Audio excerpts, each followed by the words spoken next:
She had every reason to keep walking, pockets empty, rain soaking through her only hoodie, bus transfers still ahead, and not a single person in her life who could come pick her up. But Lila Reeves stopped. An old woman stood at the curb, trembling, confused, alone. No umbrella, no phone, no one coming for her. Dozens of people had already walked past. Some looked, most didn't. Lila unzipped her hoodie and wrapped it around the stranger's shoulders. Then she took her hand. She didn't ask who the woman was, didn't think about what she'd lose. She just held on. That decision, that one small, stupid, beautiful decision, was about to change everything. Nobody there realized what that moment would lead to. Anyway, let's start today's story. The old woman wouldn't let go of Lila's hand. Not in a desperate way, more like a child who'd found something familiar in a room full of strangers. Her fingers were cold, thin, the kind of thin that made Lila think of her grandmother's hands after a long day at the sewing machine.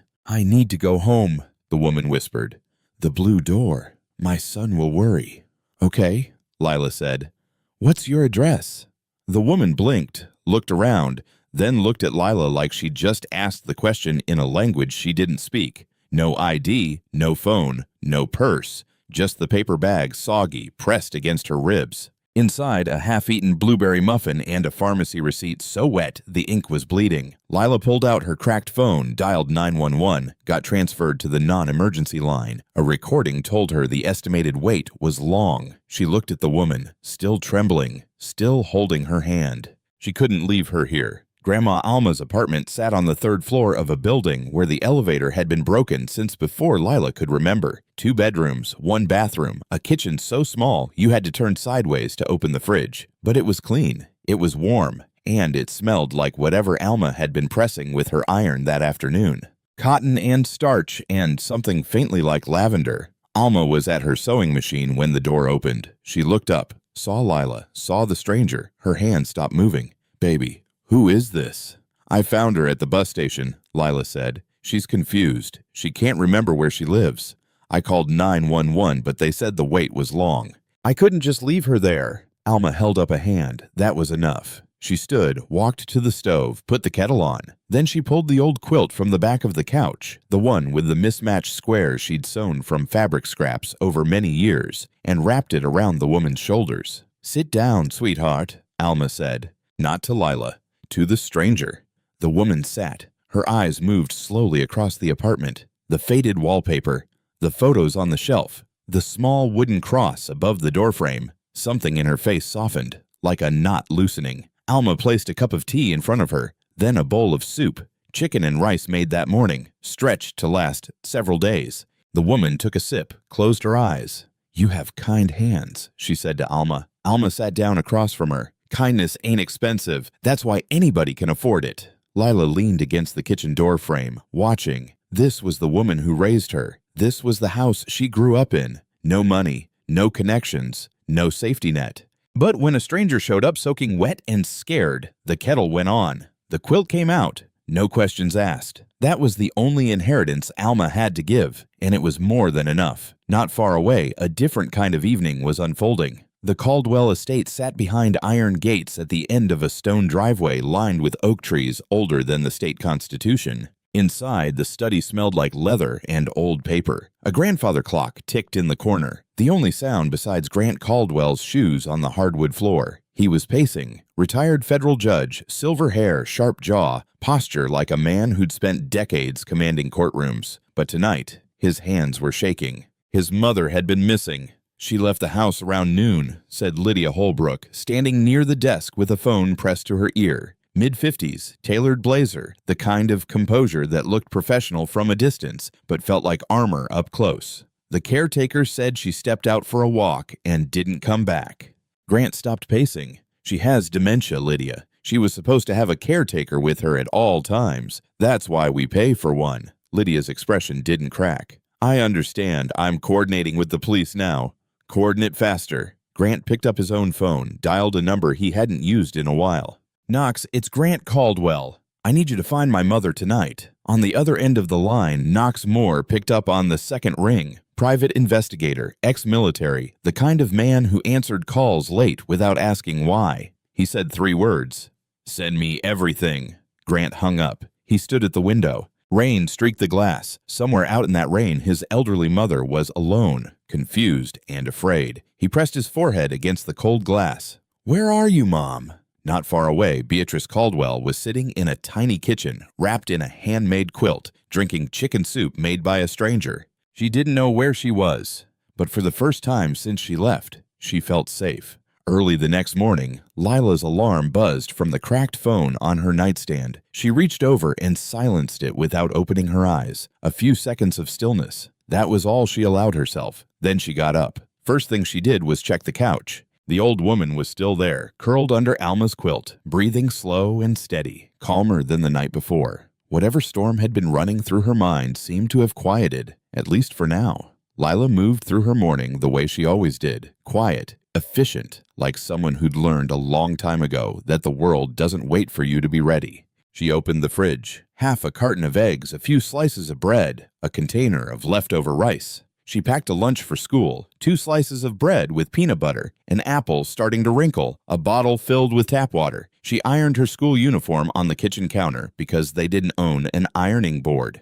White shirt, navy pants, both a little too short. She'd grown over the summer, and there was no money for new ones. She counted the cash in the envelope on top of the fridge. Dollars that had to last until the end of the week. This was Lila's life. Not tragic, not dramatic, just tight. Every dollar accounted for, every decision weighed against what they could afford to lose, which was almost nothing. Her mother left when she was young. No note, no phone call after, just an empty closet and a silence that filled the apartment for weeks. Her father, Marcus Reeves, worked at a warehouse on the east side. Good man, strong hands, the kind of father who walked her to school every morning, rain or shine, quizzing her on spelling words the whole way. He died on a Tuesday. Forklift accident. The company called it operator error, fought the insurance claim for a long time, and won. Lila and Alma got nothing. After that, Alma became everything. She sewed clothes for other people long hours every day so Lila could have dinner on the table and shoes on her feet. Lila started working young, cleaning offices on weekday evenings, stocking shelves on Saturday mornings.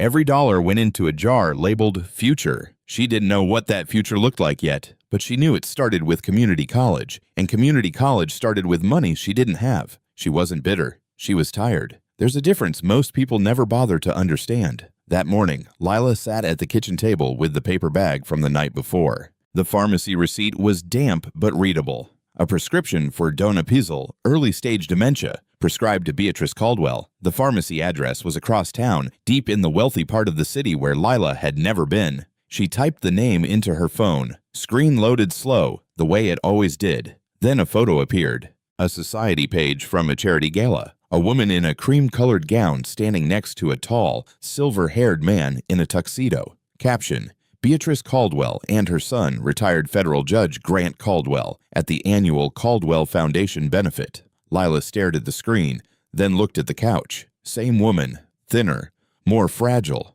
but the same face. She showed Alma. Alma looked at the photo, looked at the couch, looked at Lila. Don't matter who she's connected to, she's a person who needs help. We call them and return her safe. So, Lila called the Caldwell Foundation's public number, transferred once, twice, 3 times. Finally, a voice picked up. Caldwell Foundation, Lydia Holbrook speaking. Lila explained everything. Found her at the bus station, brought her home. She's safe. She's warm. Silence. Then Lydia spoke again. The warmth was gone. You have her? Where exactly? What's your name? How did you get access to her? Not like someone relieved, like someone building a case. Lila answered every question, honestly, completely. Lydia said she'd send someone, hung up without saying thank you. Lila put the phone down. Something felt wrong. She couldn't name it yet, but she felt it. So, this girl's got only a little cash. That's it. Then she finds out the woman sleeping on her couch is connected to real power. And she doesn't start thinking, what can I get out of this? She just calls to give it back. No angle, no little plan, and I'm being real here. Most people, yeah, they're not doing that. A black SUV pulled up outside Lila's building the next morning. Not the kind of car that belonged on this street. A few neighbors on the stoop noticed. One of them nudged the other. Nobody said anything, but everybody watched. Knox Moore stepped out. Tall, clean-shaven, the kind of man who moved like every step had a purpose. He wore a plain jacket and carried nothing but a phone and a small notepad. Lila buzzed him in. He walked into the apartment and stopped. Beatrice was sitting at the kitchen table, wrapped in Alma's quilt, eating a piece of toast with jam. She looked up at him the way you'd look at a stranger in your own home. No fear, no recognition, just calm. Knox stood there for a moment. He didn't say anything right away. He just looked around. The small kitchen, the sewing machine in the corner, the photos on the shelf, the quilt around Beatrice's shoulders. Everything modest, everything clean, everything full of something money can't buy. He took a photo of Beatrice, then another of the apartment, not for evidence, for proof. Proof that this woman had been cared for. He spoke to Lila in the hallway. "You did a good thing. Mr. Caldwell will want to thank you personally." Lila leaned against the wall. "She was cold. I wasn't going to leave her." Knox nodded, wrote something in his notepad, then he helped Beatrice to the car. She held Lila's hand all the way to the door. At the last second, she turned and looked at Lila with something that might have been recognition, or maybe just warmth. Hard to tell with her. "Thank you, sweetheart," Beatrice said. The SUV pulled away. Lila watched from the window until it turned the corner. Alma came up behind her and put a hand on her shoulder. "You did right, baby." Lila nodded, but she didn't feel right. She felt like something had just left the apartment that wasn't coming back. Some days passed. Normal days. School, work, dinner, homework at the kitchen table while Alma sewed. Then a letter arrived. Not a bill, not a flyer. A real letter. Heavy, cream-colored envelope, the kind of paper Lila had never touched before. She ran her thumb across it. Smooth, thick. It felt like it cost more than her lunch for a week. Inside, a handwritten note on matching stationery. "Dear Ms. Reeves, I would be honored if you and your grandmother would join me for dinner at my home this Saturday evening to express my personal gratitude for your extraordinary kindness toward my mother. Sincerely, Grant Caldwell." Lila read it twice, then handed it to Alma. Alma read it once, took off her glasses, put them back on, read it again. "Well," she said, "I guess I need to press my good dress." Saturday came. Lila borrowed shoes from the neighbor downstairs, black flats, half a size too big. She stuffed tissue in the toes. Alma wore her navy blue dress, the one she only brought out for funerals and church anniversaries. She pinned a small brooch to the collar. Her hands were steady, but her eyes were wide. A car arrived. Not the SUV this time. A sedan, dark, quiet. A driver held the door open. They didn't talk much on the ride. Alma looked out the window as the streets changed. Smaller houses became bigger houses. Bigger houses became estates. Chain-link fences became stone walls. Cracked sidewalks became manicured lawns. The car turned onto a long driveway lined with oak trees. At the end, the Caldwell estate rose up like something from a different century. Stone, glass, iron. A fountain in the courtyard that probably used more water in a day than Lila's building used in a week. Alma whispered, "Lord, have mercy." Lila looked at the front door. Tall, heavy, polished wood. She didn't belong here. She knew that. Every part of this place was built for people who were not her. But she hadn't done anything wrong. She'd done something right. She squared her shoulders and walked in. The dining room was longer than Lila's entire apartment. A chandelier hung from the ceiling like frozen rain. The table could seat many, but was set for 4. White cloth, silver cutlery, 3 forks on the left side of each plate. Lila looked at them and quietly decided she'd wait to see which one Grant picked up first. Beatrice was already seated at the far end. She wore a soft blue cardigan and her hair was combed neatly. She looked different here, smaller somehow, like the house was too big for her. But the moment Lila walked in, Beatrice's face changed. "The girl with the warm hands," she said. Not Lila's name. She didn't remember that, but she remembered the feeling. And that was enough. Lila smiled. "Hi, Beatrice." Grant Caldwell stood at the head of the table. He was taller than Lila expected, the kind of tall that came with good posture and decades of people standing when he entered a room. Silver hair combed back, dark suit, no tie. His handshake was firm, but not aggressive. "Ms. Reeves," he said, "thank you for coming." "Thank you for inviting us," Lila said. Grant turned to Alma, extended his hand. "Mrs. Reeves, it's a pleasure." Alma shook it. "Likewise, Mr. Caldwell. You have a beautiful home." "It's too big for 2 people," Grant said. "My wife used to say the same thing." They sat down. A woman from the kitchen brought out the first course. Butternut squash soup in white bowls so thin, Lila could almost see through them. She picked up the outermost spoon. Correct guess. The conversation started careful, polite. The way conversations go when people from different worlds are trying to find common ground without stepping on anything. Grant asked about Lila's school. She told him, public school on the east side. She liked history, didn't love math, but got through it. She was on track to graduate in the spring. He asked about her plans. She was honest. Community college. I've been saving, but I'm not there yet. I worked 2 jobs after school, cleaning offices and stocking shelves at a grocery store on Saturdays. She said it flat. No performance, no sob story, just facts. Grant listened the way a judge listens. Careful, attentive, weighing every word not for weakness, but for truth. And after community college? I don't know yet. Maybe social work, maybe law, something where I can help people who don't have anyone in their corner. Grant set his spoon down, looked at her for a long moment. Why law? Because when my father died, nobody fought for us. The company had lawyers. We had nothing.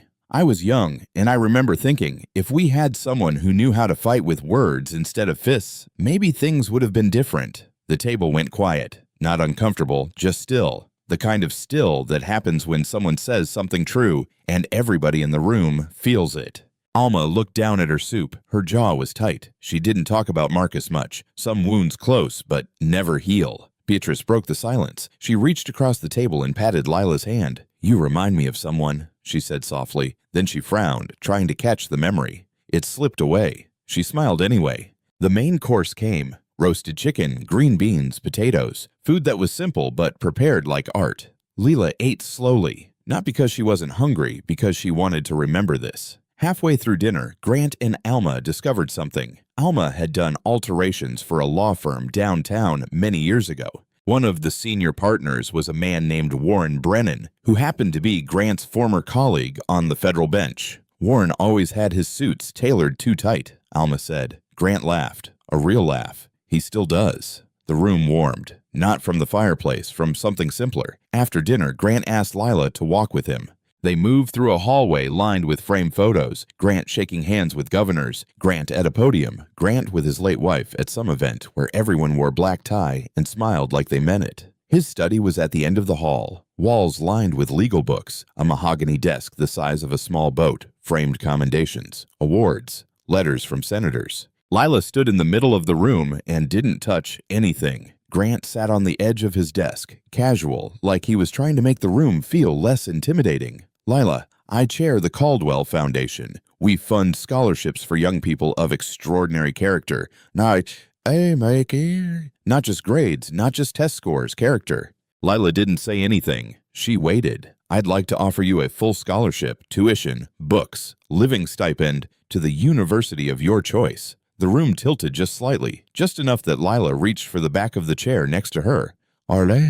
She didn't cry. She didn't collapse. She stood very still for a few seconds. Then she said, Are you serious? Grant nodded. Can I have it in writing? Grant looked at her. Then he smiled. Not a polite smile, a real one. You'd make a fine lawyer, Lila. They shook hands. Lila's grip was steady. Her eyes were not, but she held it together because that's what she'd been doing her whole life. The car ride home was quiet for the first part of the trip. Alma stared out the window. The estates turned back into houses. The houses turned back into apartment buildings. The stone walls turned back into chain link. Then, Alma started crying. Not loud, just tears running down her face, catching the streetlight every few seconds. Lila reached over and held her hand. Grandma, I'm fine, baby. I'm fine. Your daddy would have. She couldn't finish. She pressed her lips together and squeezed Lila's hand harder. They rode the rest of the way in silence, the good kind. When they got home, Lila checked her phone. A text from an unknown number. Be careful what you accept from people like that. Nothing is free. She stared at it, read it twice, then deleted it. She told herself it didn't matter, but she didn't fall asleep for a long time that night.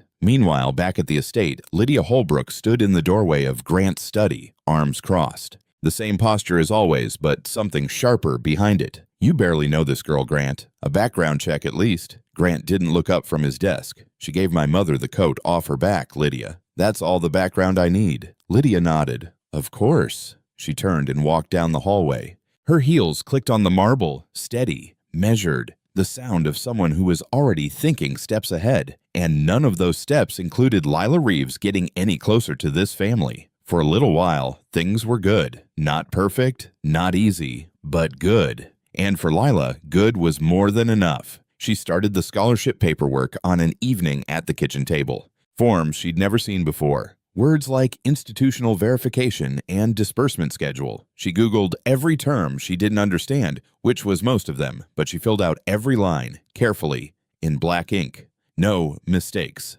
That week, she visited a college campus for the first time. Walked through the quad with a printed map in her hand, trying not to look like she didn't belong. The library had multiple floors. Lila stood in the lobby and just looked up. She stayed there for almost a minute before a passing student bumped into her and said sorry. She told Darius Thompson the news on a Saturday morning. Darius ran the barbershop 2 blocks from Alma's apartment. He'd been her father's best friend since high school. Big man, gentle voice, the kind of person who remembered your birthday and never forgot how you liked your hair. When Lila told him about the scholarship, Darius put down his clippers. He looked at her. His eyes got wet and he didn't try to hide it. Your daddy would be so proud he couldn't breathe. Lila looked at the floor, smiled, said nothing. Some things don't need a response.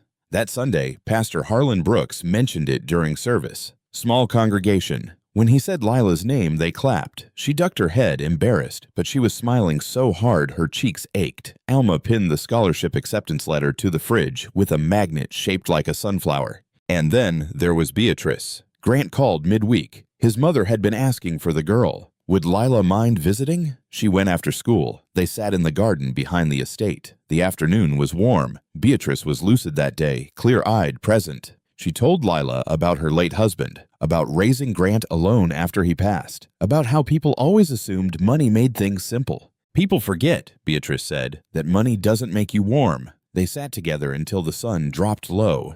2 people with nothing in common except the thing that matters most. They liked each other. From an upstairs window, Lydia Holbrook watched them. She picked up her phone, dialed a number, spoke quietly. We don't know what she said, but whatever it was, it had already started. It happened during class. Lila was in history when the classroom door opened. The principal stood there, gray suit, tight expression, the kind of face adults make when they're about to say something they've rehearsed. Lila, can you come with me, please? She picked up her bag. The whole class watched her walk out. Nobody said anything, but she could feel many pairs of eyes on her back. 2 detectives were waiting in the principal's office, a man and a woman. The man was leaning against the window ledge. The woman was sitting in the chair meant for students. Neither of them smiled. Lila Reeves? Yes. We'd like to ask you some questions about Beatrice Caldwell. Lila sat down. She folded her hands on her lap the way Alma taught her. Steady, respectful, even when you're scared, you sit up straight. The questions started slow. How did you find Beatrice? Where did you take her? How long was she at your home? Did anyone else interact with her? Lila answered everything. The same answers she'd given Knox Moore. The same answers she'd given Lydia Holbrook on the phone. The truth doesn't change, so her story didn't either. Then the tone shifted. The male detective leaned forward. We've received a report that Mrs. Caldwell was wearing a diamond bracelet the night she went missing, an heirloom piece valued at several $1,000s. That bracelet has not been recovered. Lila's stomach dropped. I never saw a bracelet. The report states it was on her wrist when she left the Caldwell estate. I don't know about that. When I found her, she had a paper bag. That's it. No jewelry, no bracelet, nothing. The female detective opened a folder. You brought a confused elderly woman to your home. You kept her overnight. You didn't contact the authorities until the following morning. I called 911 that night. They said the wait was long. I wasn't going to leave her at a bus station in the rain for that long. But you did take her home. Yes. To your apartment. Yes. Where you live with your grandmother who makes a living as a seamstress. There it was. The thing underneath the questions. Not what Lila did, who Lila was, where she came from, how much she didn't have. The male detective said it plainly. You expect us to believe you just took a confused old woman home out of the goodness of your heart? Lila looked at him directly, the way her grandmother looked at people when they said something ignorant and she was deciding whether to correct them or let God handle it. Yes, Lila said, because that's what happened. They let her go, told her not to leave town, gave her a card with a case number on it. She walked out of the school building. The hallway was empty. Everyone was in class. Her sneakers squeaked on the tile, and the sound echoed off the walls like it was following her. The scholarship paperwork was frozen that afternoon, pending investigation. A form letter from the Caldwell Foundation arrived in her email. Professional, cold. Words like temporarily suspended, and due diligence, and resolution of outstanding matters. Lila read it at the kitchen table. Alma read it over her shoulder. Neither of them said anything for a long time. Back at the estate, Grant was standing in his study with the door closed. Lydia sat across from him, legs crossed, hands folded, the posture of someone delivering bad news they'd been waiting to deliver.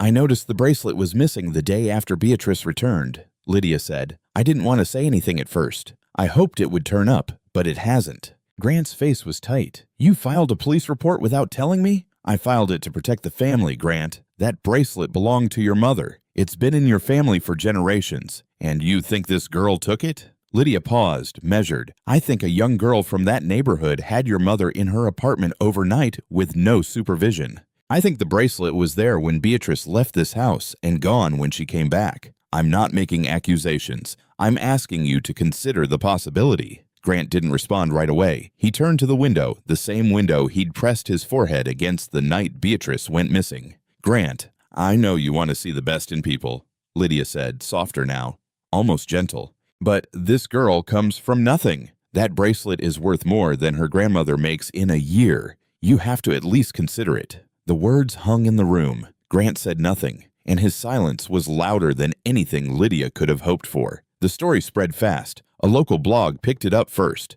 The headline read, "Teen Good Samaritan accused of stealing from elderly woman she claimed to rescue."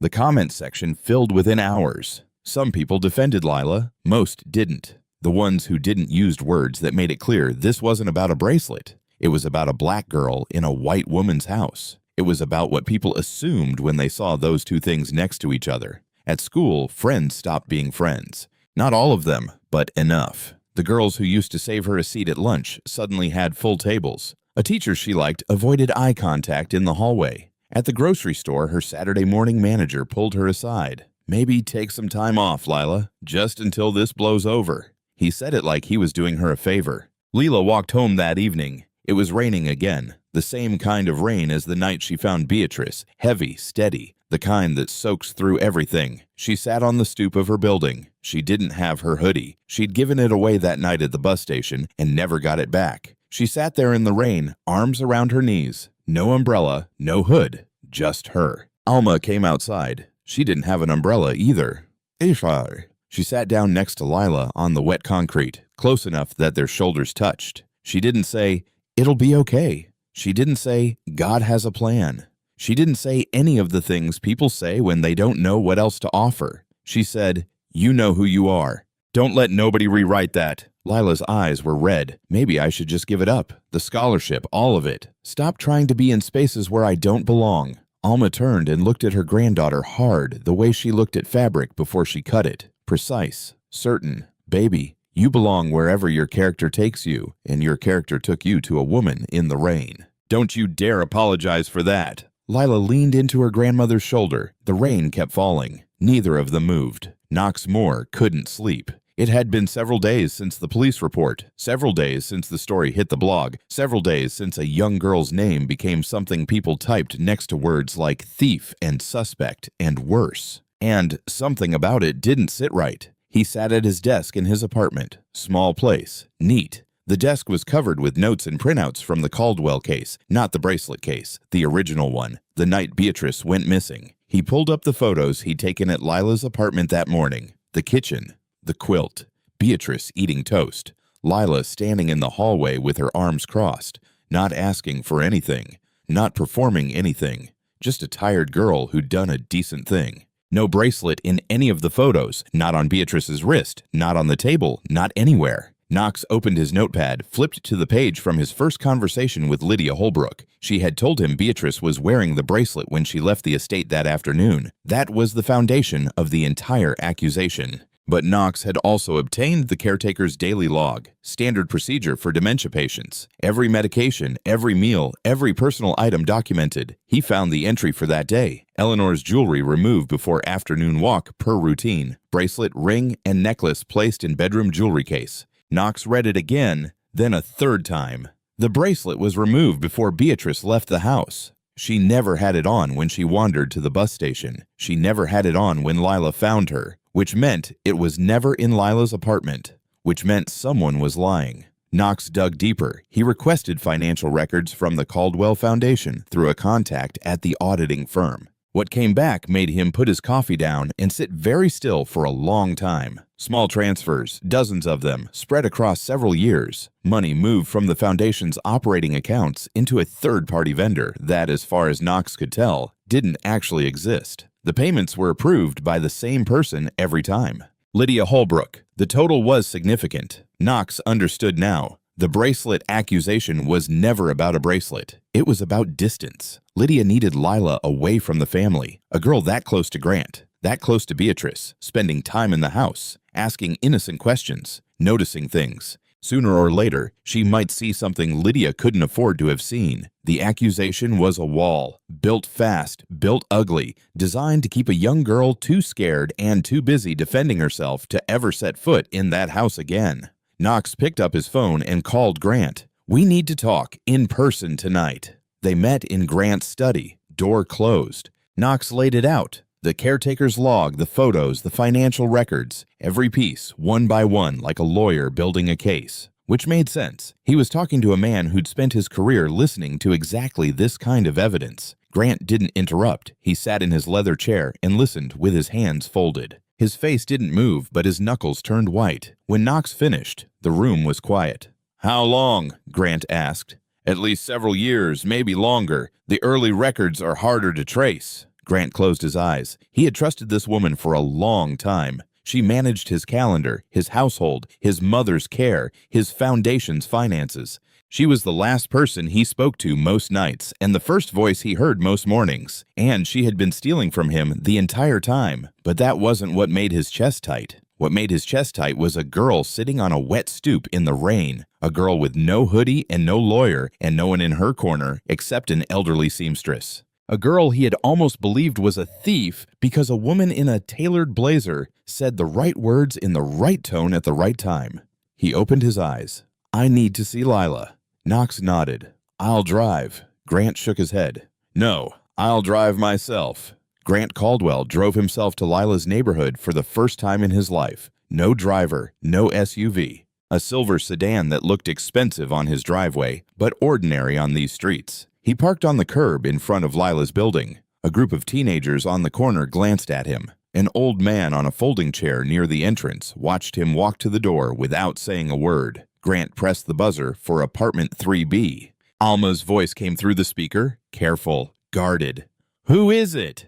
"Mrs. Reeves, it's Grant Caldwell." Silence, a long one. Then the door buzzed open. He climbed 3 flights of stairs. The elevator was broken. By the time he reached the 3rd floor, he was slightly out of breath. He thought about Lila climbing these stairs every day, after work, after school, with groceries, without ever mentioning it. Alma opened the door. She looked at him with something harder than the first time they met. Not anger, something quieter, the look of a woman deciding whether the man in front of her deserved to be let in. She stepped aside. Grant walked into the apartment. Same kitchen table, same sewing machine, same photos on the shelf. The room where Beatrice had eaten toast and felt safe. Lila was sitting at the table. She didn't stand up. She didn't smile. She looked at him and waited. Grant sat down across from her. The chair was small. The table was small. Everything in this room was small. And Grant Caldwell, retired federal judge, a man who had dined with governors and argued cases before the Supreme Court,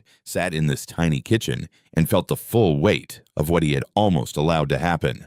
Lila, the accusation was false. She didn't react, not yet. The bracelet was never missing. The caretaker removed Beatrice's jewelry before her walk that afternoon. It's documented in the daily log. The bracelet was in Beatrice's bedroom the entire time. Lila's hands were flat on the table. She pressed them down slightly. That was the only movement. The police report was filed by Lydia Holbrook. Without my knowledge, she fabricated the claim. Grant continued. Knox discovered that Lydia has been embezzling funds from the foundation for years. The bracelet accusation was designed to push you away before anyone noticed the financial irregularities.